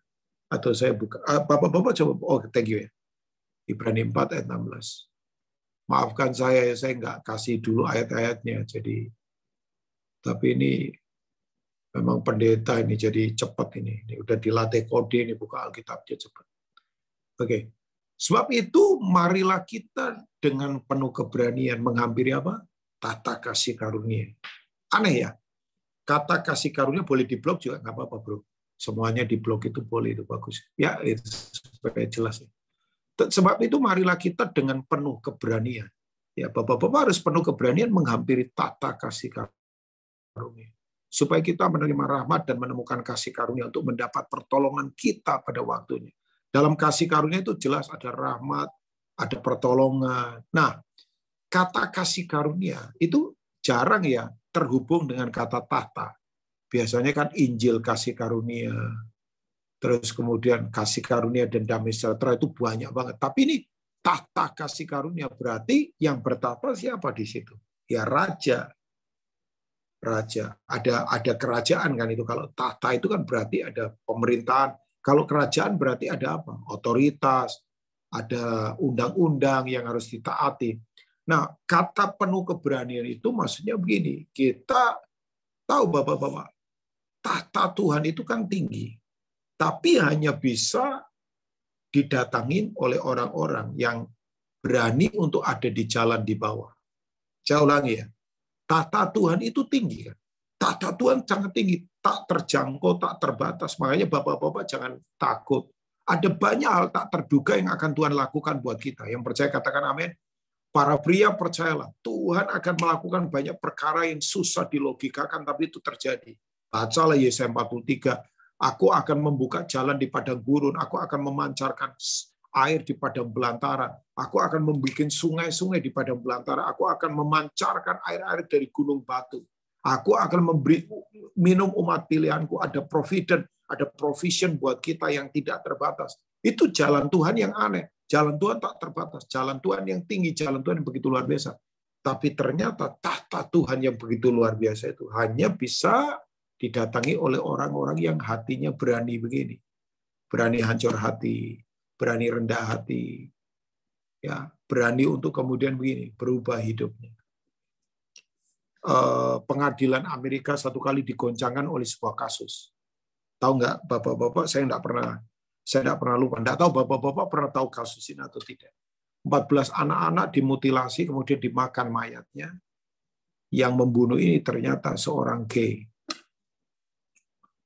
Begitu ketangkap, CIA, FBI turun semua, orang ini akhirnya ketangkap. Orang ini ketangkap. Kemudian singkat cerita, akhirnya dia dihukum mati dengan disetrum pakai listrik. Tapi sebelum dihukum mati, dia dipenjara. Nah, bapak-bapak tahu, background orang ini ternyata rusak, kepahitan. Karena nggak punya figur, belum dalam Tuhan. Sampai kemudian waktu di penjara, diinjili oleh seorang penginjil, bertobat. Orang ini bertobat. Sungguh-sungguh bertobat. Sungguh-sungguh bertobat. Sampai kemudian dia juga nginjilin orang-orang yang di penjara. Satu kali ada narapidana baru masuk, ganas. Nah, orang ini lagi nyapu, lagi membersihkan selnya dia, direbut sapunya.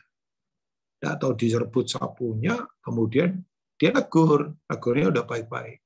Karena dia udah berubah. Oh, boleh nggak saya nyapu dulu? Karena ini kotor ini ruangan. Wah, preman hebat, marah. Akhirnya dipukulin, dan dia tidak membalas orang ini. Sampai akhirnya dipukul pakai gagang sapunya beberapa kali, kena otaknya. Dia terhuyung-huyung jatuh. Jatuh. Bang. Waktu jatuh, ternyata mati. Begitu mati, tahu nggak bapak-bapak? Semua orang kecewa. Loh kok mati? Karena kan secara keadilan hukum, harusnya wong membunuh 14 orang, mutilasi begitu kan matinya harusnya gimana gitu, yang sadis lah ya. Mungkin dikubur kepalanya, kubur hidup-hidup, kepalanya nongol di tanah, terus dikasih madu supaya dia dikerebutin itu. Semut gitu matinya jadi dikerebutin semut. Kan pengennya begitu, hukum keadilan begitulah, hukum keadilan jelas begitu. Tapi ini mati, tapi matinya sudah bertobat. Nah, orang kalau bertobat selamat nggak? Ya jelas, nggak usah dipikir panjang, pasti selamat, mau bertobat sungguh-sungguh kok. Ya, wah, saya waktu membaca ini saya berkata, orang ini jadi useful, berguna untuk kerajaan Allah karena dia memberitakan Injil. Orang itu namanya Jeffrey Dahmer. Itu pembunuh sadis, tapi karena dia belum kenal Tuhan, hidupnya pahit, kecewa, dilukai, tidak punya figur. Waktu saya baca ini saya berkata, iya. Tangan kalau kuat dari atas itu turun ke bawah, itu bisa mengubahkan siapa saja. Makanya betul ya, ada prinsip ini. Kebenaran disampaikan tanpa kasih, itu hanya memindahkan kambing dari domba. Tapi kebenaran yang disampaikan dengan kasih, itu selalu mengubah kambing menjadi domba. Saya ulangi, kebenaran disampaikan tanpa kasih, itu hanya memindahkan kambing dari domba. Tapi kebenaran yang disampaikan dengan kasih yang kuat, itu selalu mengubah kambing menjadi domba. Jangan kambing lah, mungkin wedus bandot kali ya. Atau apalah, yang punya tanduk itu bandot kali. Saya kemudian, makanya tadi saya katakan, Bapak-Bapak, bilang kasih karunia itu, otak kita tidak sanggup untuk memikir. Karena terlalu tinggi. Makanya kita harus punya keberanian menghampiri itu dengan cara merendahkan hati. Yuk, mari buka hati. Nah, saya selesai karena waktu saya sudah mau selesai, tapi boleh saya tutup dengan ini ya, nggak panjang-panjang. Paulus berkata begini, karena kasih karunia, aku bekerja lebih giat daripada mereka. Tapi bukan aku, melainkan kasih karunia yang ada padaku. Jadi begini ternyata. Yang ketiga, bahwa orang yang hidup dalam kasih karunia,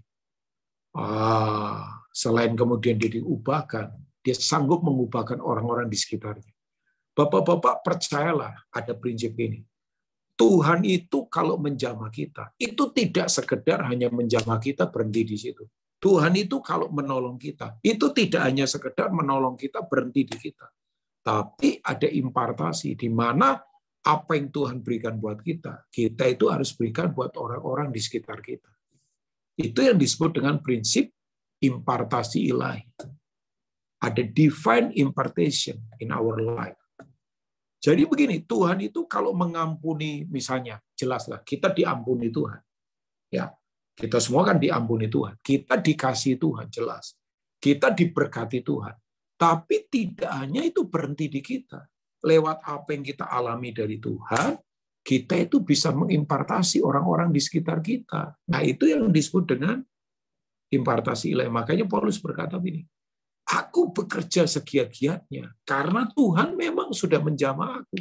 Bukan aku, tapi kasih karunia yang kemudian membuat dia bekerja begitu giat. Makanya betul, kalau ada orang hidup dalam kasih karunia malas-malasan seenak-enaknya, enggak lah. Enggak. Sorry ya, kasih itu selalu tidak murahan. Kasih itu tidak murahan, Pak. Kasih itu sayang ya, Hollywood sodorkan kasih itu aduh sembarangan. Baru kenal tidur bersama, itu kampungan, Pak. Kasih itu enggak cengengesan, tapi ujungnya menipu, enggak ada. Kasih itu enggak kemudian merayu-rayu, ujungnya memperkosa, enggak ada. Kasih itu selalu benar. Kasih itu selalu berkorban. Kasih itu punya keberanian. Kasih itu pemberani. Ya kan? Yesus itu masuk ke Yerusalem, serahkan nyawanya demi kita. Padahal dia tahu matinya tersiksa, matinya brutal, matinya sadis, matinya mesti dilecehkan, ditelanjangi. Tapi kasih itu pemberani. Kasih itu tidak goyah pada apapun. Kasih itu keberanian. Makanya 1 Yohanes pasal yang ke-4 ya, kalau nggak salah, ayat 19 kalau nggak salah. Ya, berharap saya nggak salah. Ya, di dalam kasih tidak ada ketakutan. Kasih yang sempurna itu melenyapkan segala ketakutan. Ketakutan itu mengandung hukuman. Barang siapa takut, dia tidak sempurna di dalam kasih. Kasih itu selalu pemberani. Berani berkorban, berani mengutamakan orang lain, berani untuk memberi, berani untuk mengabdikan dirinya. Kasih itu tidak murah. Kasih karunia Tuhan itu powerful. Makanya kalau orang hidup dalam kasih tapi pemberani, nggak beranian, pengecut, ya bukan. Kasih tidak pernah begitu. Kan tadi sudah katakan, Yesus tuh dengan tenang masuk Yerusalem pikul salib. Dia kemudian dilecehkan, dihina, ditinju, diludahi, tetap tenang, serahkan nyawanya sampai finish, dihina. Dia tetap diam saja. Kasih itu pemberani. Kasih itu tidak penakut. Ya, nafsu itu tanda ketakutan. Kenapa orang bernafsu? Ya, banyak alasannya. Supaya dia kaya, makanya dia bernafsu. Kenapa orang bernafsu? Banyak alasannya. Supaya dia akui bahwa dia orang sukses, makanya dia bernafsu. Nafsu begitu tuh. Takut apa? Takut tidak diakui, takut tidak dihargai, takut tidak dikatakan keren, hebat. Tapi kalau kasih enggak. Kasih itu memang luar biasa. Nah, Bapak-bapak, orang yang hidup dalam kasih karunia itu punya impartasi ilahi, akan menjadi berkat buat banyak orang di sekitarnya. Ya, makanya kalau kita baca Ibrani 11, Bapak, saya selesai ya. Ibrani 11. Ada banyak pelayan Tuhan yang tidak mau ditolong di dunia ini, rela digergaji, rela disiksa. Karena betul mereka sudah lain dalam kehidupan, karena impartasinya udah berbeda, karena kasih karunia Tuhan itu selalu mengubahkan. Mengubahkan. Ya, penjahat di sebelahnya Yesus, bayangkan. Itu kalau saya berbicara hukum keadilan nggak masuk akal. Penjahat begitu sadis. Orang disalib itu kan penjahat hebat itu, Pak. Tapi tahu Bapak, kurang sekian menit mati. Masuk surga. Yang menuntun masuk surganya adalah yang punya surga. Yesus berkata, hari ini juga kamu bersama-sama aku di Firdaus. Wah, itu orang mengalami anugerah yang sungguh luar biasa. Hidupnya diubahkan di detik-detik terakhir. Ya, cuman ada orang suka berkata begini, kalau begitu saya tobatnya nanti waktu mau mati saja, Pak. Itu orang bodoh terencana lagi. Ya, orang kan nggak tahu kapan matinya, Bapak-bapak. Makanya selagi masih ada, yuk tetaplah hidup dalam anugerah. Yang tapi tidak murahan, loh saya katakan. Selalu kita akan punya hal yang berbeda. Tuhan memberkati Agape Men's Community. God bless you all. Ya, izinkan saya berdoa buat Bapak-bapak ya. Mari kita berdoa, buka hati bersama. Yes, Lord. Ya Tuhan. Ya Tuhan. Yang jauh dari Tuhan. Tuhan sedang berkata, come back to me. Kembali kepadaku. Ya, memang seringkali kalau kita melihat kondisi apa yang ada, menakutkan, mengkhawatirkan, membingungkan. Tapi percayalah, ada terobosan kasih karunia yang begitu liar. Kasih karunia itu lebih ganas daripada kanker. Kasih karunia itu lebih ganas daripada semua persoalan apapun. Kasih karunia itu begitu hebat, begitu luar biasa. Seringkali kita dibuat terkaget-kaget, kita bengong. Otak kita bahkan tidak bisa menjangkau.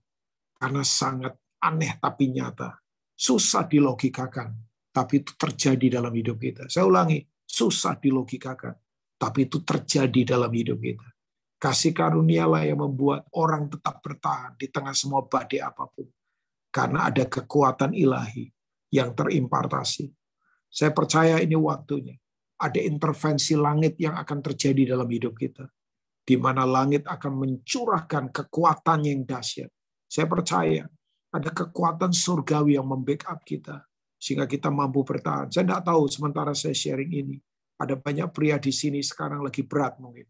Ada yang lagi tertekan, ada yang lagi goyah. Ada yang lagi punya kebutuhan.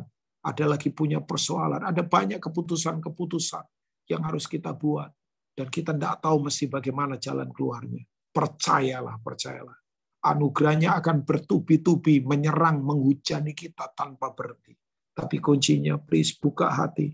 Mari kita hampiri dengan penuh keberanian.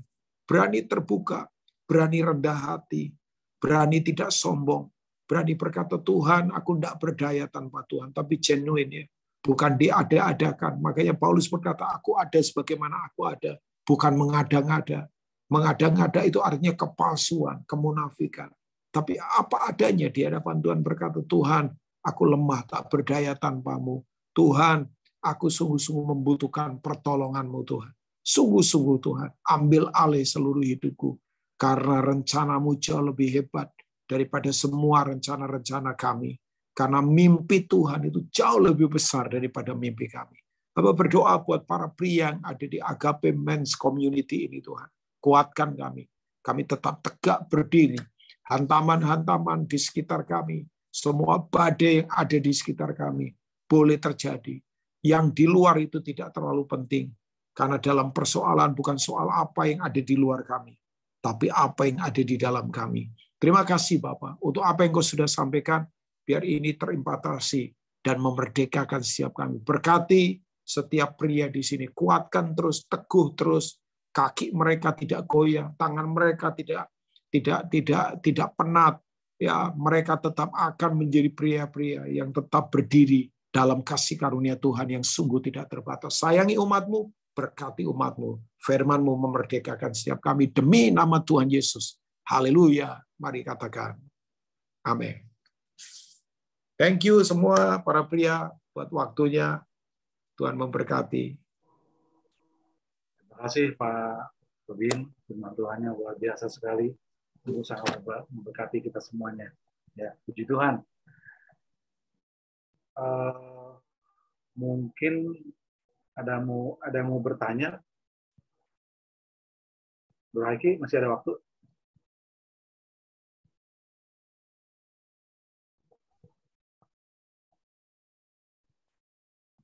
Masih mute, Bro. Boleh satu orang aja, Bro. Iya. Ya. Singkat, cepat, padat. Iya. Ya. Bro. Ya, selamat malam. Teman pria-prianya Allah malam hari ini. Selamat malam, Pastor Robin Ong.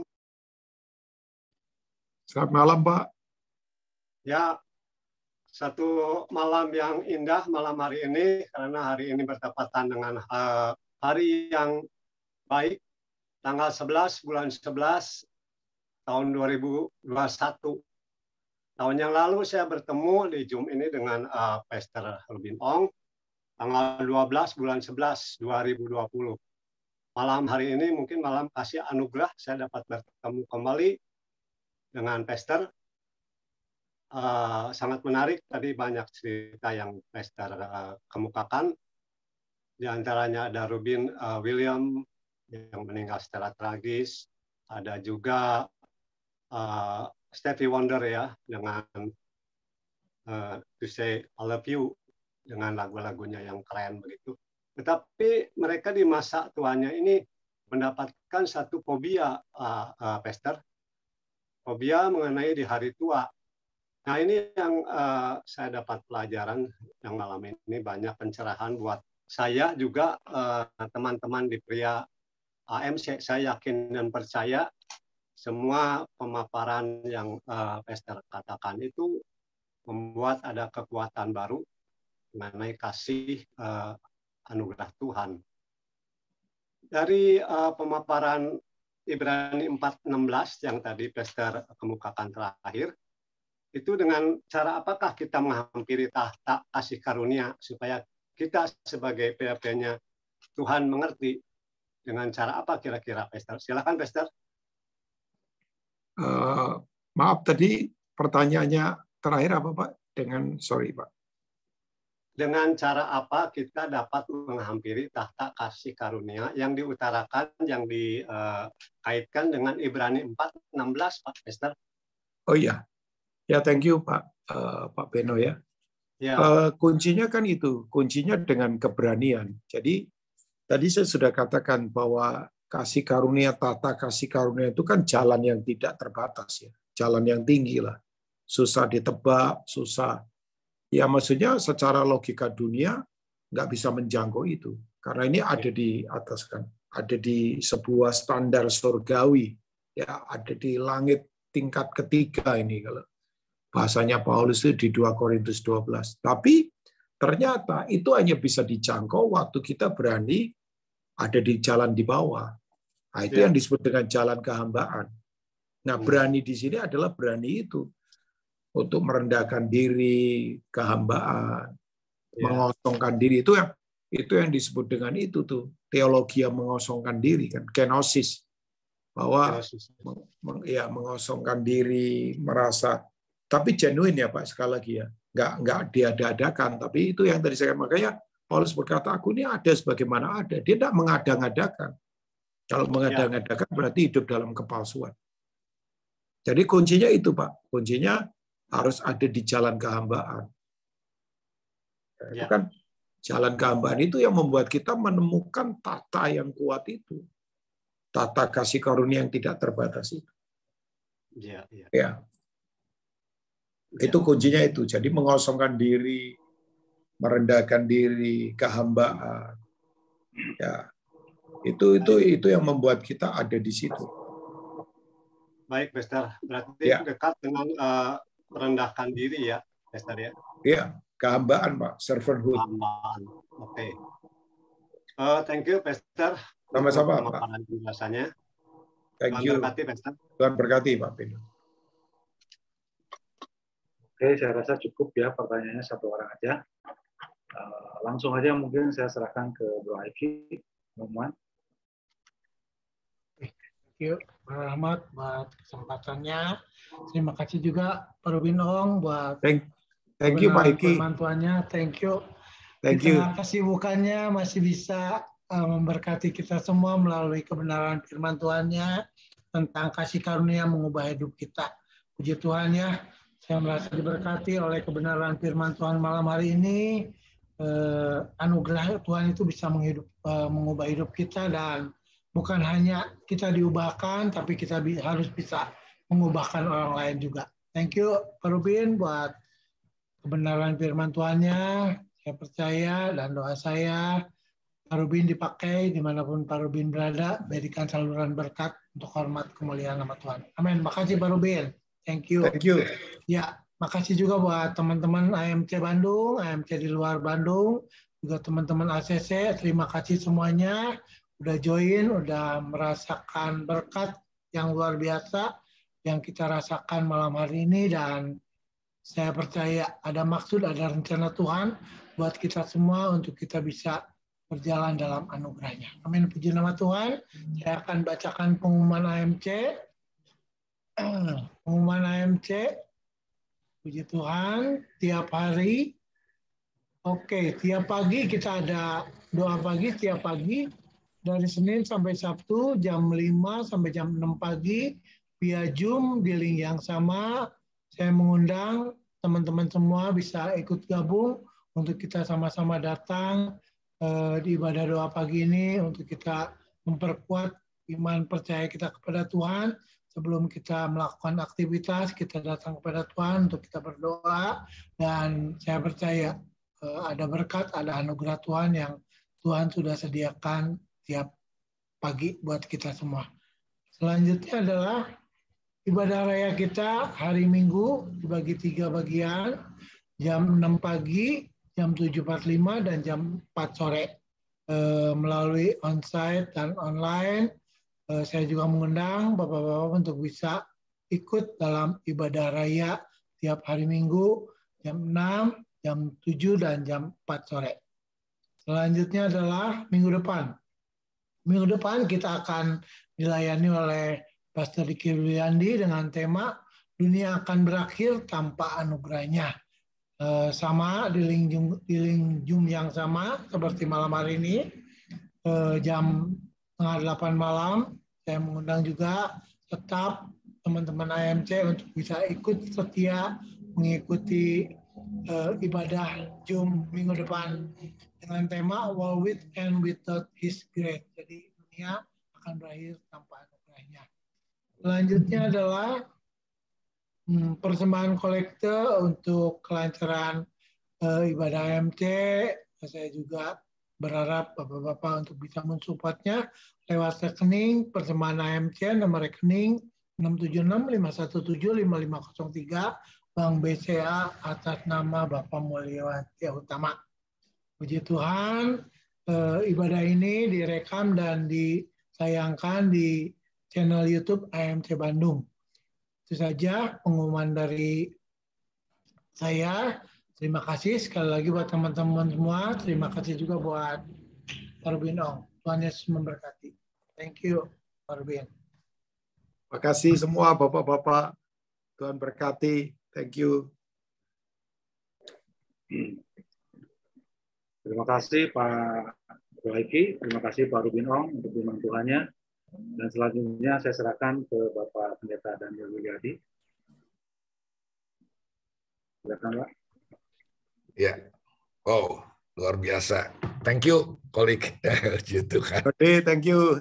Thank you, kolik. Thank you, Ya, luar biasa, satu paradigm yang perlu kita mindset kita tentang sesuatu inside out, ya, tentang yang dari dalam ini yang perlu diperkuat. Luar biasa, kembali saya boleh diberkati, diingatkan, memang betul, ya. Thank you sekali lagi, kolik, ya. Kita semua diberkati. Mari kita memperkuat yang di dalam. Saya percaya kalau yang di dalam kuat, yang di luar tidak bisa mengalahkan kita. Ya, saudara. Luar biasa. Karena kasih karunia bukan soal to do, tapi soal to be, saudara. Ya, soal apa yang kita menjadi apa, saudara. Itu dengan kasih karunia yang Tuhan kasih, yang di dalam ada damai sejahtera. Ya, damai sejahtera pasti selalu bisa membangun hubungan karena bukan kekuatan kita. Ya, shalom itu bagaimana kita dapat dimampukan membangun hubungan. Ya, mungkin saudara mungkin banyak hari-hari ini ya dikecewakan, ada kepahitan dan lain sebagainya. Tapi saya percaya kalau kita jauh dari tata kasih karunia, maka yang timbul memang akar pahit, kata firman Tuhan. Sebab itu kali, saudara, mari perkuat yang di dalam, ya, karena kita identitas kita anak Allah, ya, dan Yesus ada dalam kita. Karena mental kita budak, selalu ingin dapat, saudara. Kita sudah mendapat, padahal, saudara, kita sudah menerima kasih karunia luar biasa. Ya, kita sudah diberkati pada malam hari ini. Kiranya dengan apa ya nilai-nilai firman Allah yang kita terima, terus boleh mengubah setiap kita untuk hidup jadi berkat bagi kemuliaannya. Kita akan tutup dalam doa, nanti sebentar hambanya Bapak Pendeta Marga Wijaya akan tutup dalam doa. Dengan hormat, saya mohon Pak Marga untuk tutup dalam doa. Tuhan, terima kasih Pak. Mari para bapak-bapak, kaum pria kekasih dalam Tuhan, kita boleh mengakhiri daripada ibadah AMC pada malam hari ini, seraya kita boleh mengucap syukur kepada Tuhan. Bapa Allah dalam surga, terima kasih Tuhan Yesus atas kesempatan dan waktu yang terbaik yang Tuhan izinkan bagi setiap kami Tuhan, para pria-prianya Tuhan, untuk boleh bersama-sama bersekutu melalui ibadah lewat seminar ini Tuhan. Hamba percaya Tuhan, sungguh penyertaan Tuhan, bahkan sungguh daripada kebenaran firman Allah yang sudah dipaparkan, sudah disampaikan oleh hamba-Mu, Pastor Robin Ong Tuhan, bukan suatu kebetulan kami menerima ini pada malam hari ini, tapi adalah anugerah dan kasih karunia Tuhan yang akan mengubah setiap kehidupan anak-anak Tuhan, yang akan mengubah konsep dan paradigma kami untuk menjadi lebih baik dan menjadi murid-murid Kristus yang siap untuk bekerja bagi kemuliaan nama Tuhan. Terima kasih Bapa Surgawi, terima kasih Tuhan Yesus dan Roh Kudus, Engkau yang terus memakai dan akan menumbuh kembangkan daripada rohani-rohani kami, sehingga kedewasaan kerohanian itulah yang akan memunculkan supaya gereja Tuhan makin hari makin berdampak dalam kehidupan ini. Terima kasih Bapa, berkati seluruhnya, dan kami menerima berkat yang daripada Tuhan. Marilah kita boleh mengakhiri daripada ibadah malam hari ini, dan terimalah berkat yang daripada Bapa di sorga. Kasih dan karunia daripada Allah Bapa, damai dan sejahtera daripada Tuhan kita Yesus Kristus, dan pimpinan persekutuan daripada kuasa Roh Kudus adalah menyertai kita sekalian mulai malam hari ini sampai Tuhan Yesus datang kembali. Terpujilah nama Tuhan. Haleluya. Amin. Selamat malam. Terima kasih. Tuhan memberkati semua. Terima kasih pada